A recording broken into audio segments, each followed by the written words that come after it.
Hello and welcome to Arsenal Domination, where following yesterday's sort of strange set of results, really, the three sort of sides coming into the season that you'd expect to be winning the league, all dropping points. Arsenal and Liverpool drawing against relegation threatened Burnley and Nottingham Forest, respectively, and Manchester City comfortably being beaten by Manchester United, who are admittedly much better side than either of the two that Liverpool and Arsenal faced at the weekend.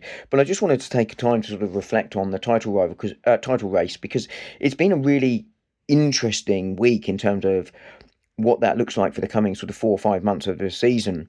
Um, Obviously, I've just talked about the results there. Arsenal now 7 points clear. That is quite a significant but not insurmountable lead that they have at this moment in time. And I think that really sort of speaks to what I've been saying for a while now, which I think Arsenal are in a really good position to win the league. I think they will win the league, but it won't be comfortable. There will be ebbs and flows along the way, and we sort of saw one again this weekend.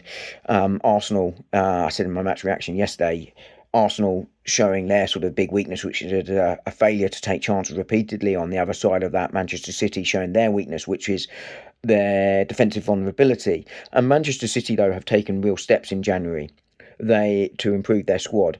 They have signed Semenya, and I think while I wouldn't say the attack is necessarily one of their biggest areas of weakness, he adds a real threat in there, and you've sort of seen City change their shape almost to a real single pivot. They've sort of done it mostly this season, but even more so as a result of that. And have added that attacking option. But crucially, I think Mark Gehi coming in, it's partly in reaction to the injuries, of course, but Manchester City's defence is still really quite weak. That central defensive area now much stronger despite those injuries as a result of that. But they still look weak in the fullback areas, and you can sort of see where they can be got at. And Manchester United did it very effectively. Arsenal, I don't expect will do any business in this transfer window. But I think what's really interesting is the narrative that Arsenal must win the league because of their spending. Now, I think there's some truth to that. Arsenal has spent big and they spent well. And I think crucially, spending well is the key thing. We've seen Chelsea, Manchester United, Tottenham all spend big. In fact, all three, I think, have spent more than Arsenal have in Mikel Arteta's time. Certainly Tottenham have, and certainly Chelsea have. I'm pretty sure United have too, but haven't spent it well. Arsenal, I think, have spent it really well for the most part, but they have been outspent by Manchester City, who have spent 1.1 billion to Arsenal's 943 million pounds. Wage to ratio is about the same, 53 to 58, 53 Arsenal, 58 to Manchester City. This was pre-Manchester City signings here.